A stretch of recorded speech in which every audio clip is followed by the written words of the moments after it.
The 2026 World Cup is finally underway. The stadiums are open.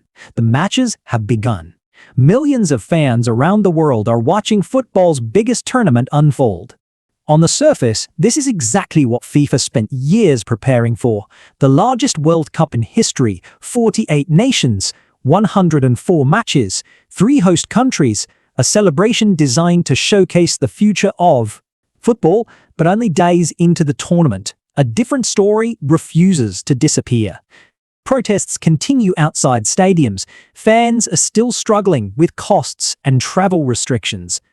Political tensions remain impossible to ignore, and questions that FIFA hoped would fade once the football started are becoming harder to avoid because the opening whistle was supposed to change the conversation. It was supposed to shift attention back to goals, rivalries, and unforgettable moments. Instead, many of the controversies surrounding this World Cup have followed the tournament into its opening days. And that is creating a problem FIFA never wanted.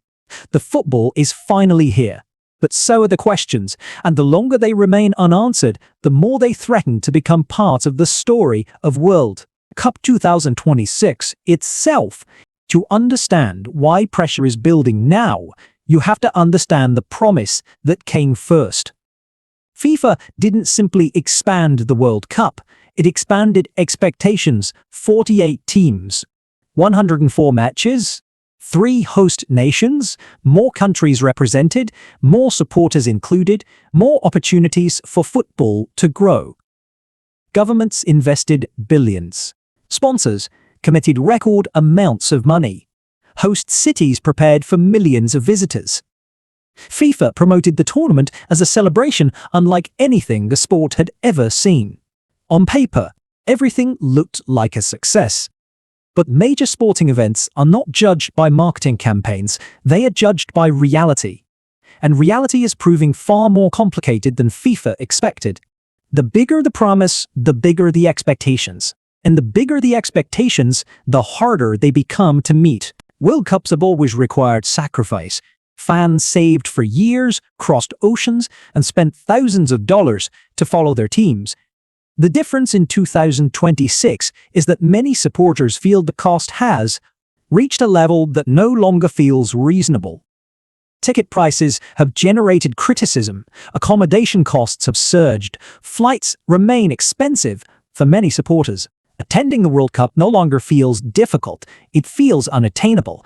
FIFA insists demand remains enormous, and demand probably is enormous, but demand and accessibility are not the same thing.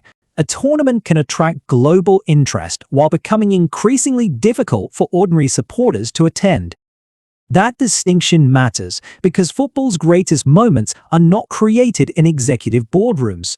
They are created by supporters. The atmosphere, the noise, the colors, the culture. The World Cup depends on ordinary fans creating extraordinary memories.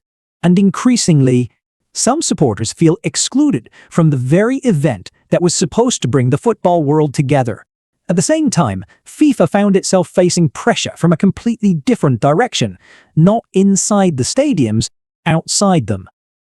The World Cup has always promised economic opportunity for host cities. More tourism, more investment, more international attention. But major sporting events rarely affect everyone in the same way. In Mexico City, demonstrations have become an uncomfortable backdrop to the tournament. For many residents, the World Cup has become connected to wider debates about housing, public spending, local development, and the future of their communities. FIFA wants the focus to remain on football, but cameras are increasingly capturing something else. Crowds in the streets, protest banners, residents using the world's biggest sporting event to draw attention to frustrations that existed long before the tournament arrived. The issue is bigger than football itself. The World Cup may last a few weeks. The issues facing local communities will remain long after the final whistle. And that creates a difficult reality for FIFA. A tournament designed to unite people is becoming entangled in local tensions it cannot fully control. If rising costs created frustration and protests created uncomfortable headlines, the next challenge struck directly at the heart of FIFA's message.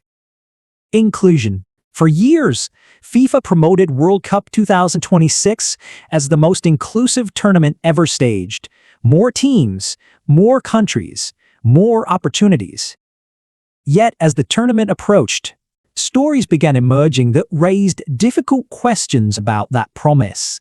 Supporters from some countries reported difficulties securing travel permissions. Immigration concerns began affecting travel plans. Then came one case that captured international attention. A FIFA-appointed referee selected for the tournament was unable to participate after being denied entry into the United States. Suddenly, a story that should have been about football became a story about borders. Around the football world, supporters began asking uncomfortable questions. If officials connected directly to the tournament faced obstacles, what did that mean for ordinary supporters hoping to attend? FIFA repeatedly emphasized that immigration decisions belong to governments, not football organizations. Legally, that is true. But public perception rarely focuses on legal distinctions. It focuses on outcomes, and the outcome people were seeing was difficult to ignore.